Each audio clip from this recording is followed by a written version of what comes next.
All right, welcome, kings and queens, y'all. Today we are talking the Real Housewives of Potomac. Not the entire cast, not today. I want to focus specifically on Karen Huger.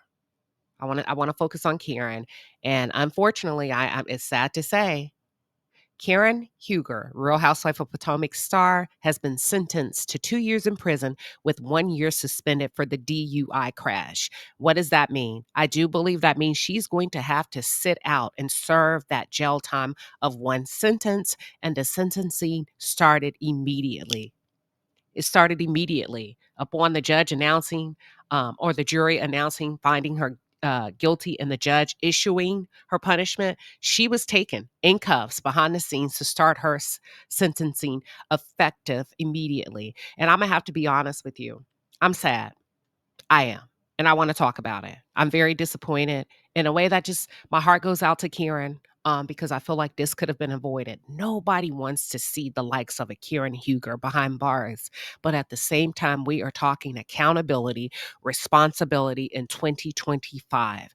Karen had four previous DUIs. That's more than enough time to get yourself together. That's more than enough time to know that you probably need a ride share every time you go out. If you have challenges with drinking, period, point blank, you leave little to no room for error.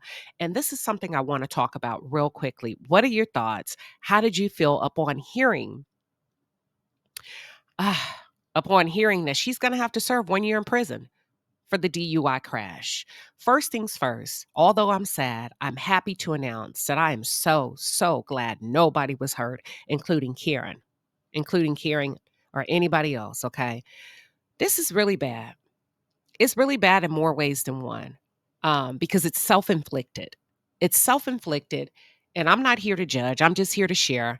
And I wish Karen would have made different decisions along the way. But sometimes, you know what? God will tap you on your shoulders and sit you out. So let's talk about it. For those of you who are just tuned in, or if you're new to the channel, welcome to the palace. I am Queen Sheba. I cover a variety of hot topics specific to reality television, but most importantly, I hone in on the psychological and the behavioral traits of the Black experience. Subscribe now.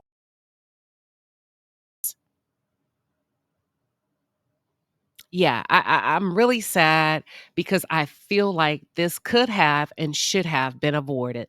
Period. Point blank. That's it. That's all.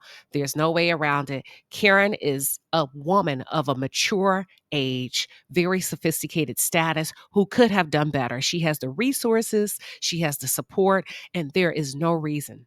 There is no reason that Karen, that you should have placed yourself in this position. And not only that, your community, your friends, your family, and your loved ones. And my heart goes out to Ray, because allegedly Karen, when she was taken into custody directly after sentencing, she told Ray, "I love you, Ray. God's got you. You'll be all right." I want to pause for a second, because we hope he'll be all right. We hope he'll be all right. Ray is 20 years, I do believe, Karen's senior, if I'm correct, and I could be mistaken. If so, please correct me in the chat. And we don't know if he'll be all right. This is probably the first time that they have spent this much time apart, or will be forced to spend this much time apart under, the most, The most, it starts with a D. What word am I looking for? The word in English I'm looking, child. But y'all get what I'm trying to say. And we can only hope that the stress of this does not take on effect and raise health, considering his age. I want to pause. This is very sad. That man's going to have to navigate making sure you have everything you need behind bars, by way of your money, your books, your phone calls, trying to keep you up while trying to keep himself up.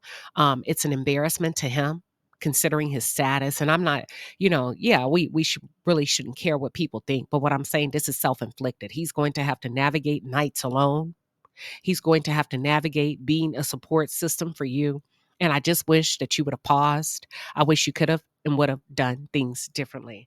And it's just my hope and prayer that Ray is strong enough to be able to endure this, not only for himself, but for both he and Karen and his children, because he is a man, and the man is the head of the family. And a lot of times men don't get to express themselves openly and outwardly without, fear or repercussions of being considered weak or that. And I know that man has probably shed more tears than he ever thought he would at his age. So I just want to pause and just kind of give a little bit of solace to him.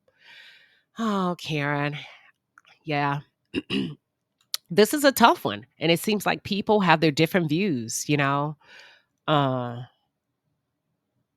Everybody's split. There seems to be a split on how the people feel. One person commented on social media, the state wanted Karen Huger to only serve 6 months, and the judge said that was not enough and gave her more time. She was taken directly into custody.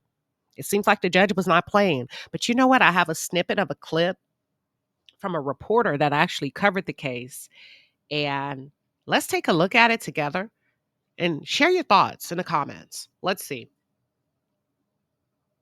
So it was a packed courtroom, no real audible reaction when the judge, harshly sentenced Karen Huger to 1 year in jail.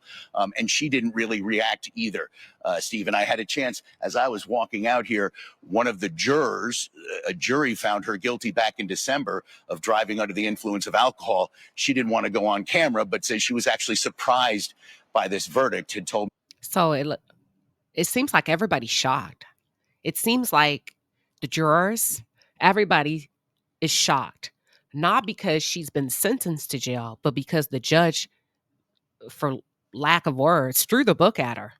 Told me that not was not really expecting the judge to come down as hard as he did. Again, his demeanor throughout before he started talking was very casual and cordial. And then he seemed visibly angry. And I have quotes in here. If you give me a second, some of the things that the judge said in imposing the sentence, were really harsh. There's all the details of the sentence. If you give me 1 second, he did mention, that there was some talk about her blaming her accident in March in Potomac on the fact that she had mixed anti-anxiety and antidepressive medications with alcohol. Damn, Karen. It seems like the judge was angry. It seems like he was angry with Karen, and if I can decipher what I feel like I'm picking up from what the reporter is sharing, I feel like he felt like you were not taking full responsibility of your actions, and you were not open to the many chances that you've had, and you continue to make excuses.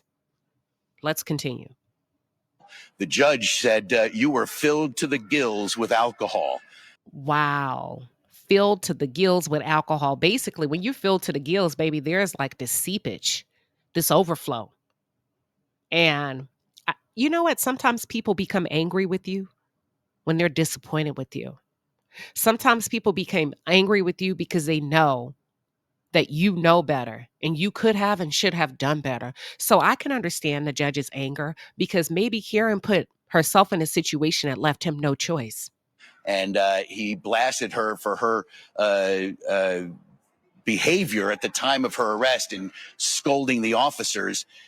Before the sentencing, her attorney handed the judge 3 one-page letters that she wrote to each of the 3 officers who were on the scene last March 19th, right before midnight, apologizing for her behavior that night and thanking them for their service. He didn't like the fact that her arrogance spoke down to the police officers. How dare you speak to, the municipal workers, the frontline employees like this when you're the one that's filled to the gills with alcohol. And even though it sounds like she, wrote personal notes to the police officers apologizing for her arrogance, the judge just wasn't having it.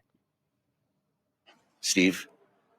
Just to follow up on Bob, one, you mentioned the possibility of her serving the sentence in Montgomery County.